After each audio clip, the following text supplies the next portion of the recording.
ඔයාගේ බිස්නස් එක පටන් ගන්න හිතන් ඉන්නවද? එහෙනම් අපි අද කතා කරන කාරණේ අපිට ඉතාල වැදගත් වෙයි. ඔයාගේ බිස්නස් එක පටන් ගන්න කලින් කරන්න ඕන ප්‍රධානම කාරණයක් තමයි ඔයාගේ ප්‍රොඩක්ට් එක පර්චේස් කරන කස්ටමර් කවුද කියලා හරියටම අඳුනගන්න එක. මෙතනදී ඔයා අහන්න පුළුවන් මොන වගේ දේවල්ද ඔයා බිස්නස් එක පටන් ගන්න කලින් කස්ටමර් ගැන දැනගත යුත්තේ කියලා.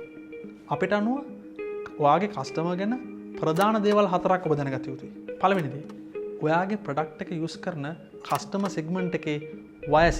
ඒ කියන්නේ ඔබේ ප්‍රොඩක්ට් එක යූස් කරන්නේ පොඩි ළමයිද, තරුණ පුද්ගලයන්ද, මැදවිය පුද්ගලයන්ද, මහලු පුද්ගලයන්ද කියන එක ඔබ දැනගත යුතුයි. උදාහරණයක් අපි හිතුවොත් මිස්ටර් කොත්තු වගේ බිස්නස් එක ටාගට් කස්ටමර් බේස් එක යූත් එක. එහෙම නැත්නම් තරුණයෝ.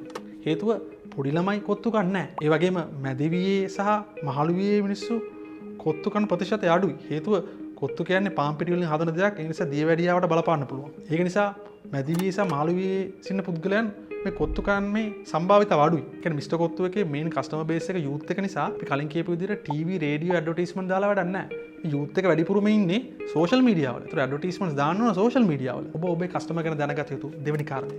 ඔබේ කස්ටමර්ගේ ජෙන්ඩර් එක.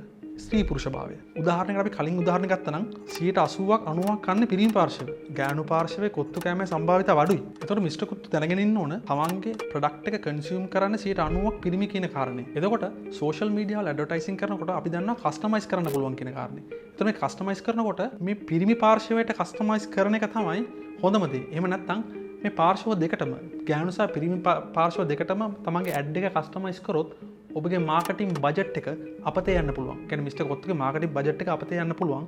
හේතුව කොත්තු කන 90% පිරිමි. ගැහණු ටාගට් කරගෙන මාකටිං කැම්පේන් එක, ඒ කියන්නේ ඇඩ්වර්ටයිස්මන්ට් එක අපතේ යන්න පුළුවන්. ඔබ කස්ටමර් කෙනෙක් දැනගත යුතු තුන්වෙනි කාරණය තමයි මේ කස්ටමර් වාසය කරන ප්‍රදේශය මොකක්ද කියන කාරණය. කොත්තු වගේ දෙයක් සාමාන්‍යයෙන් කන්සියුම් කරන්නේ නාගරික ප්‍රදේශවල.